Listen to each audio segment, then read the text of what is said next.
Hello, welcome to the Sleep Hotel. Every evening when you arrive here, the soft glow of lanterns lights your path, guiding you toward the grand doors. They open without a sound, and at once the world outside and its worries begins to fade away. Within these walls, time slows. Gentle lamplight spills across polished floors, and the hush of the corridors seems to hold you in quiet safety.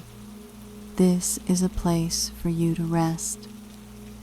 Take a seat in the soft cushioned chair by the fire.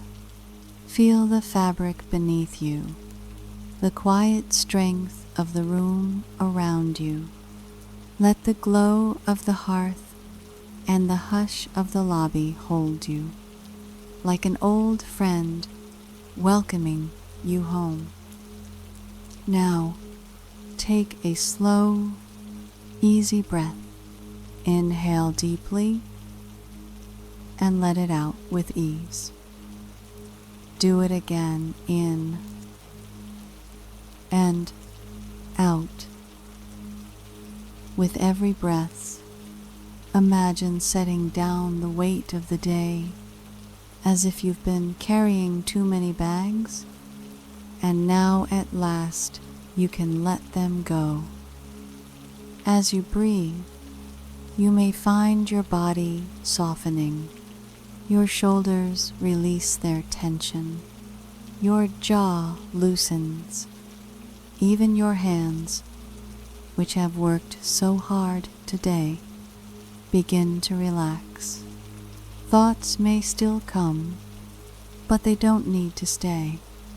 Let them drift away, like quiet footsteps fading down a hallway. The Sleep Hotel waits for you patiently, inviting you deeper into stillness. There is no rush, no expectation, just peace. Allow yourself to feel gratitude for this moment, for the simple gift of being alive, for the shelter of your room, for the chance to rest. Know that you deserve this. We all do. And now, as you breathe a little easier, imagine yourself walking further inside the hotel. The lamps glow softly in the evening hush, and one door seems to shine a little brighter than the rest. It has been waiting for you. Tonight, that door will open, and its story will become your dream. The path through the whispering woods was not one that appeared on any map, for it was a path that shifted with the seasons and revealed itself only to those whose hearts were heavy with the need for rest. Tonight, it was carpeted in a thick layer of fallen leaves, a mosaic of crimson, gold, and burnt umber that crunched with a soft, hollow sound underfoot, a rhythm as steady as a slowing heartbeat. The air was cool and carried the profound, earthy scent of damp soil and decaying wood, a perfume of closure and gentle endings. Alara walked this path, her travel-worn cloak brushing against the ferns, her steps guided by a faint, golden light that flickered between the ancient, gnarled trunks. She did not know where she was going, only that she was tired, a deep, soul-level weariness that sleep in her own bed in the bustling city could never seem to touch. She was following an instinct, a pull towards quietude, and the light ahead promised a respite from the world's constant noise. And then she saw it, the great oak tree wider than a house, and so tall its crown was lost in the misty twilight, stood directly in her path. Its bark was deeply furrowed, a landscape of ridges and valleys etched by centuries of wind and rain. Set seamlessly into its massive trunk was a door, carved from a lighter honey-colored wood, with a wrought iron handle shaped like a curling vine. A single, softly glowing lantern hung from a bracket above it, casting a warm, buttery pool of light onto the leafy ground. There was no sign, but Alara knew with a certainty that settled deep in her bones that this was the place she had been seeking. This was the Slumbering Oak, a hotel of legends spoken of in hushed tones by weary travelers. She reached out, her fingers brushing the cool, smooth metal of the handle. Taking a deep breath of the crisp autumn air, she pushed the door open. It swung inward without a sound, revealing a hallway of warm, golden light. The transition was instantaneous. The chill of the evening vanished, replaced by a comforting, even warmth. The scent of the woods outside transformed into something richer, more complex, a blend of old books, beeswax polish, and a hint of spiced apple. Alara stepped across the threshold, and the door closed behind her with a soft, final click, sealing out the world and all its cares. She had arrived. The interior of the Slumbering Oak was even more wondrous than the legends suggested. Alara found herself in a great circular lobby, the walls of which were the naturally curving inner wood of the colossal tree. It felt less like a building and more like a living, breathing sanctuary. The air hummed with a deep, silent peace. A grand fireplace, hewn from smooth, gray river stone, dominated one wall, and within it, logs of applewood crackled and spat softly, their flames dancing in hues of orange and deep blue, casting long, gentle shadows that swayed and flickered across the room. High above, the ceiling disappeared into a soft darkness, from which hung delicate, glowing orbs of light that drifted slowly, like captured fireflies or sleepy dandelion wishes, providing a gentle, celestial illumination. Plush armchairs and sofas, upholstered in velvets and worn leathers the color of forest moss and twilight sky, were arranged in intimate clusters, inviting deep, uninterrupted repose. From behind a crescent-shaped desk of polished mahogany, carved with intricate patterns of ivy and dreaming creatures, a man looked up. He was neither young nor old, his face kind and etched with the gentle lines of countless smiles. His eyes were the color of a calm, gray lake at dawn, and they held a depth of understanding that immediately put Alara at ease. He wore a waistcoat of deep burgundy velvet and gave her a slow, welcoming nod. "Welcome, traveler," he said, his voice a low, melodic rumble like distant thunder or the purr of a contented cat. "I am Orion, the keeper of this place. We have been expecting you." He did not ask for her name, nor for any form of payment. He simply gestured to a large, leather-bound ledger that lay open on the desk.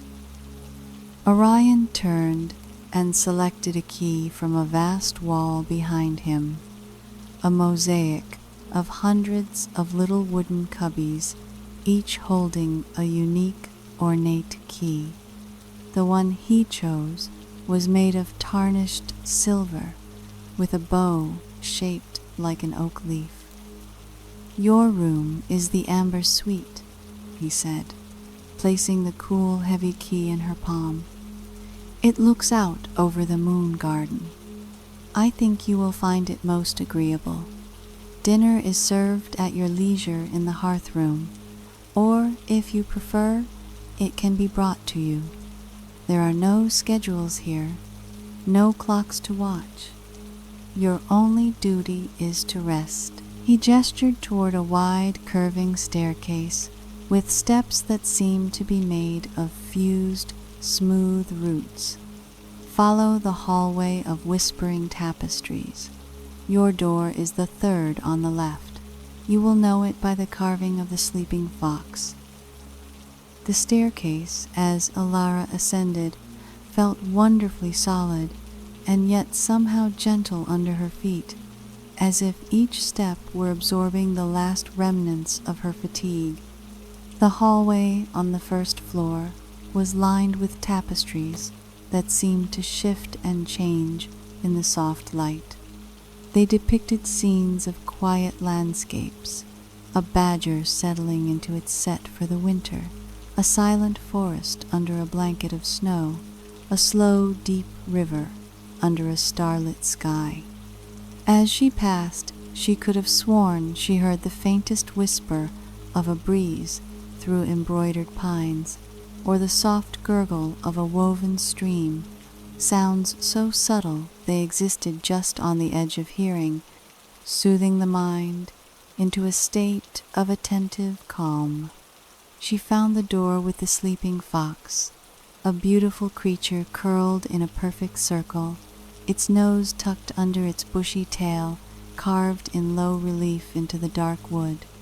The silver key turned in the lock with a satisfying, muffled thunk.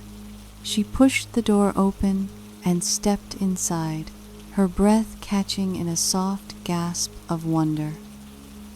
The room was a perfect cocoon of tranquility. The walls were a soft, warm shade of honey gold, and the floor was covered with a thick wool rug the color of fallen leaves. A large 4-poster bed, hung with curtains of heavy, cream-colored linen, dominated the space. Its mattress, when she sat on it tentatively, seemed to embrace her, molding to her form with a gentle firmness that promised the deepest of sleeps. But the true marvel of the room was the window, or rather, the lack of one. The entire far wall was a single, vast pane of flawless, cool glass, looking out into a secluded garden lit by the soft, silver light of a half-moon. This was the moon garden Orion had mentioned. Pale, night-blooming flowers glowed in the darkness, and a small stone fountain trickled water into a basin, its sound a constant, quiet rhythm, a lullaby of liquid notes. Beyond the garden, the dark shapes of the whispering woods were a comforting, protective presence. Ilara felt the last knot of tension in her shoulders begin to loosen. On a small round table by the window, a tray awaited her. A porcelain teapot, painted with tiny blue forget-me-nots, steamed gently, releasing a fragrance of chamomile, lavender, and a hint of soothing valerian root. Next to it was a single, perfect slice of spiced pear tart on a china plate. She poured a cup of the golden tea, its warmth seeping into her hands, and took a small bite of the tart. The flavors of cinnamon, nutmeg, and sweet, soft pear melted on her tongue. It was a simple, profound kindness. She stood for a long time, just watching the moonbeams dance on the water in the fountain. feeling the quiet of the place seep into her very soul. A balm for a spirit she hadn't realized was so parched. After a while, drawn by a soft, compelling sense of curiosity and a gentle hunger, Alara found her way back downstairs. She followed the scent of roasting vegetables and baking bread to a room she had not noticed before, adjacent to the main lobby. This was the hearth room, and it was, if possible, even more inviting. The ceiling here was lower, supported by great dark wooden beams from which hung bundles of drying herbs, sage, thyme, and lavender, filling the air with a clean, sleepy fragrance. The room was filled with other guests, yet the silence was profound, broken only by the soft crackle of the fire and the occasional, gentle clink of cutlery. People sat in deep armchairs or on plush floor cushions, some reading books with soft leather covers, others simply staring into the flames, their faces smooth and untroubled. No one spoke. A shared, comfortable understanding of the need for quiet permeated the space. It was a community of solitude, a togetherness that demanded nothing from one another. Along one wall was a long oak table laden with food. It was not a grand, ostentatious feast, but a collection of simple, wholesome comforts.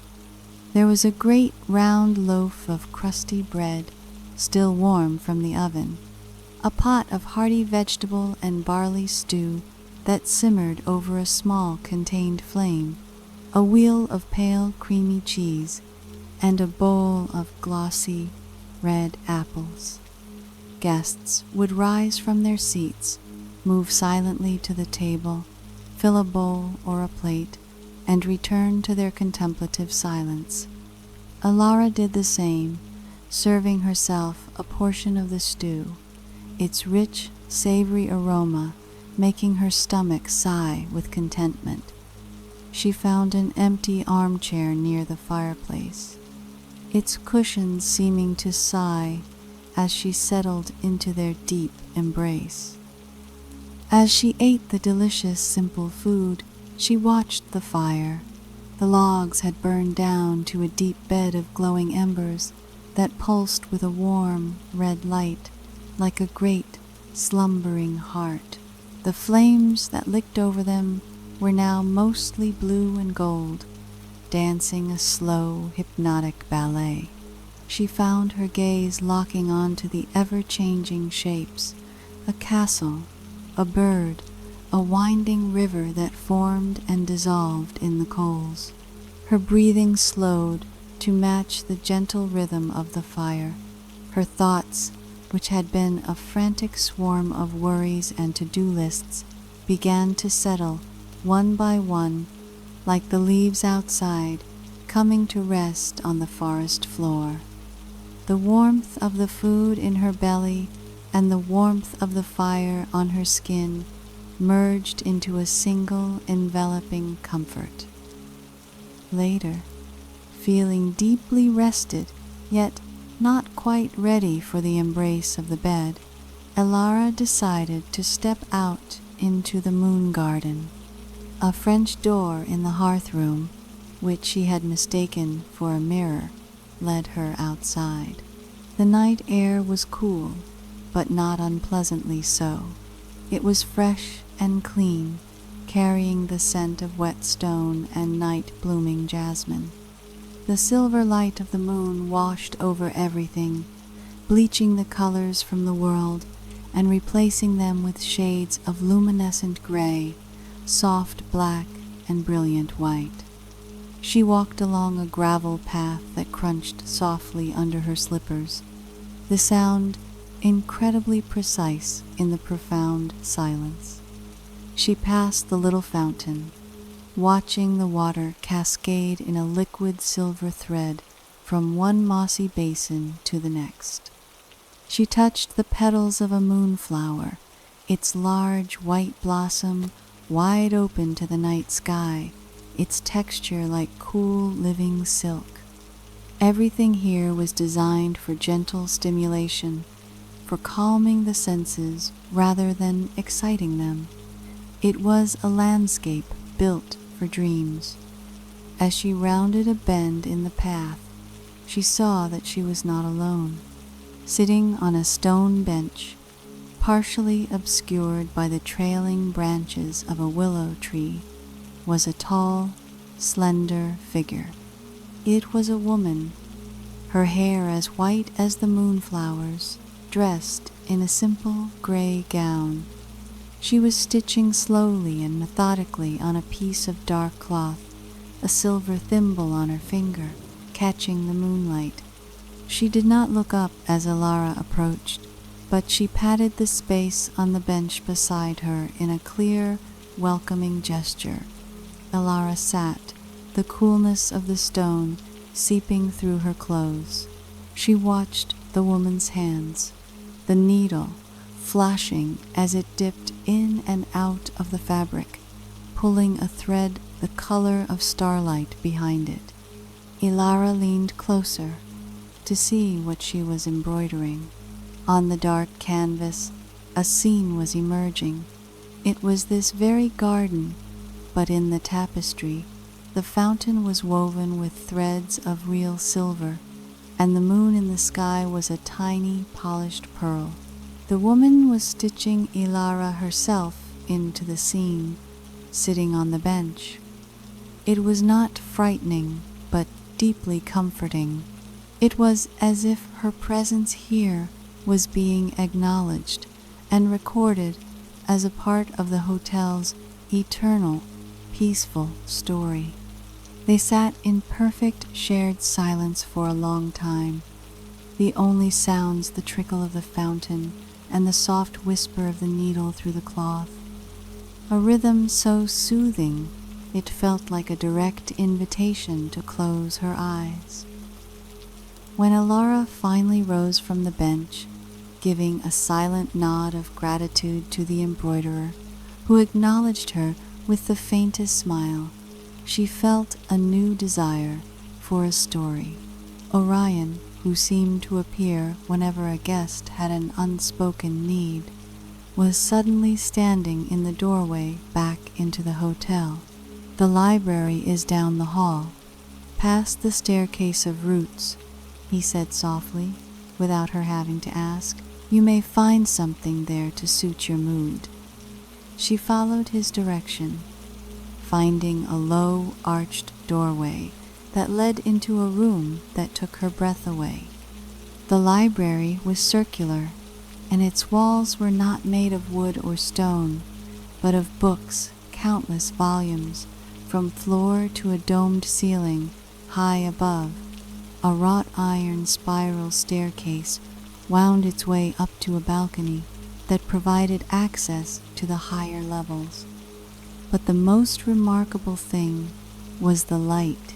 Each book, it seemed, had its own gentle internal glow, each a different color: soft blues, warm ambers, deep greens, gentle violets. The collective effect was a soft, shifting, multicolored radiance that filled the room with a dreamlike luminescence. It was like standing inside a geode made of light and stories. And then there were the whispers. As she walked slowly between the shelves, she realized that the books were not entirely silent. A faint, sibilant murmur filled the air like a distant stream. If she focused on a single book, she could almost make out the words of its story, not in a loud narrative voice, but in a soft, overlapping chorus of whispers, as if the very essence of the tale was seeping out into the room. She reached out and let her fingers trail along the spines. They were warm to the touch. She did not pull one out, for she did not need to read the words. Simply being in this room, bathed in this soft light, and surrounded by the gentle murmur of 1,000 sleeping stories, was narrative enough. It was a story of comfort, of imagination at rest, and it was seeping into her, word by gentle word. Returning to the amber suite felt like returning to a part of herself she had long forgotten. She changed into the soft linen nightgown that had been laid out for her on the bed, its fabric cool and smooth against her skin. She slipped between the sheets, which carried the faint, sun-drenched scent of lavender, and lay her head on a pillow that seemed to cradle her head with the perfect cloud-like support. She lay on her back, looking out the great window at the moon garden. The moon had climbed higher in the sky, and its light was even brighter now, casting sharp black shadows from the trees and illuminating the room with a soft phosphorescent glow. She closed her eyes, and now the sounds of the hotel and the garden came to the forefront of her awareness. She could hear the gentle, persistent trickle of the fountain, a sound so steady and predictable it began to slow her own internal rhythms. She could hear the soft sigh of the wind in the pines of the whispering woods beyond the garden, a deep, resonant sound that seemed to vibrate through the very walls of the great tree. It was not a mournful sound, but a comforting one, the sound of the world breathing, in and out, in and out. It was the sound of nature settling down for the night, and it invited her to do the same. And then, faintly, from deep within the woods, she heard it, a soft, melodic humming. It had no discernible tune, yet it was profoundly musical, a series of low, resonant notes that wove themselves around the sound of the wind and the water. It was the hotel's final gift, a lullaby without words, sung by the woods themselves, or perhaps by the very spirit of the slumbering oak. It was a sound that bypassed the thinking mind and spoke directly to the soul, assuring it of safety, of peace, of the simple, profound rightness of letting go. Ilara felt a deep, warm heaviness settle in her limbs, a pleasant and welcome weight that anchored her to the comfortable mattress. Her breathing deepened, each exhale a silent release of the day that was past. Sleep did not crash over Ilara like a wave. It rose up to meet her from the depths of the comfortable bed, seeping into her bones and softening the edges of her consciousness like morning mist on a spider web. The guided imagery of the day replayed in her mind's eye, no longer as separate scenes, but as a single, flowing tapestry of peace. She saw the path of golden leaves, felt the solid warmth of the oak door's handle, smelled the beeswax and spiced apple of the lobby. She saw Orion's kind, lake-gray eyes and felt the cool, heavy weight of the silver key in her palm. The feeling of the cozy armchair by the fire returned to her, the warmth on her skin, the hypnotic dance of the blue and gold flames. She saw the silent embroiderer in the moon garden, her needle flashing in the starlight, weaving Ilara herself into the eternal, quiet story of this place. The whispered chorus of the Library of Whispers blended with the humming lullaby of the woods, creating a symphony of silence that was the most beautiful music she had ever heard. All of it, every sensory detail, wove together into a blanket of exquisite comfort. tucking her in, assuring her that here, in this moment, she was safe, she was cared for, and she was allowed to simply be. Her thoughts dissolved, one by one, like sugar in a cup of tea, until there was only the feeling of the soft sheets, the perfect support of the pillow, the distant rhythmic trickle of the fountain, and the deep, resonant hum of the sleeping world. She was the autumn guest, and she had found her shelter. She had come to the end of her journey and the beginning of her rest, and as she drifted across the threshold into deep and dreamless sleep, a final, clear thought floated through her mind, a promise from the hotel itself. You can always return. The path will be here whenever you need to find your way back. And with that, Ilara slept. And so, my friend, the story of the autumn guest comes gently to a close. The rain continues its soft rhythm. The fire burns slowly, keeping you warm and safe. Here in the Sleep Hotel, the door slowly closes.